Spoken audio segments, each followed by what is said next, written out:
വളരെ ഈസി ആയിട്ടും ടേസ്റ്റ് ആയിട്ടും ഉണ്ടാക്കാൻ പറ്റുന്ന ബീഫിന്റെ വാരിയലുകൊണ്ടുള്ള ഒരു മന്തിയുടെ റെസിപ്പിയാണ് ഞാൻ നിങ്ങൾക്ക് ഇന്ന് പരിചയപ്പെടുത്തുന്നത്. ബീഫിന്റെ വാരിയൽ മാരിനേറ്റ് ചെയ്യുവാനായിട്ട് കല്ലിൽ അരച്ചെടുത്ത ഇഞ്ചി വെളുത്തുള്ളി പേസ്റ്റ്, മുളക് പൊടി, ജീരകപ്പൊടി, ഗരം മസാല, മഞ്ഞൾപ്പൊടി, മല്ലിപ്പൊടി, സൺഫ്ലവർ ഓയിൽ, നെയ്യ്, ഉണക്കനാരങ്ങ, മാഗി ക്യൂബ്, സോൾട്ട്, ടൊമാറ്റോ പേസ്റ്റും ഇട്ട് നന്നായി മിക്സ് ചെയ്തതിനു ശേഷം കട്ട് ചെയ്ത് കഴുകിയെടുത്ത ബീഫിന്റെ വാരിയലിട്ട് നന്നായി മിക്സ് ചെയ്തതിനു ശേഷം റെസ്റ്റ് ചെയ്യാനായിട്ട് മാറ്റി വെക്കാം.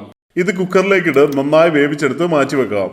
ഗോൾഡൻ സെല്ല റൈസ് നന്നായി വാഷ് ചെയ്ത് അരമണിക്കൂർ സോക്ക് ചെയ്തതിനു ശേഷം സ്റ്റൗവിലേക്ക് ഒരു പാൻ വെച്ച് സൺഫ്ലവർ ഓയിലും നെയ്യും ഒഴിച്ച് പാത്രത്തിൽ കാണുന്ന സ്പൈസസ് ഇട്ട് റോസ്റ്റ് ചെയ്യാം. ഇതിലേക്ക് സ്ലൈസ് ചെയ്ത onion, tomato paste, Maggi cube, salt, dry lemon, beef cook ചെയ്ത സ്റ്റോക്കും ഇട്ട് നന്നായി കുക്ക് ചെയ്ത് റൈസ് കുക്ക് ചെയ്യാനായിട്ട് 1:1.5 റേഷ്യോയിൽ അളന്നെടുത്ത വെള്ളം ഒഴിച്ച് തിളച്ച് കഴിയുമ്പോൾ സോക്ക് ചെയ്ത റൈസ് ഇട്ട് നന്നായി വെള്ളം വെച്ച് കഴിയുമ്പോൾ സ്ലൈസ് ചെയ്ത തക്കാളിയും പച്ചമുളകും കുക്ക് ചെയ്ത ബീഫിന് റിബ്സും അറേഞ്ച് ചെയ്തതിനു ശേഷം സിമ്മറിൽ ഒരു 25 മിനിറ്റ് കുക്ക് ചെയ്താൽ നമ്മുടെ ബീഫ് മന്തി ഇവിടെ റെഡിയായി.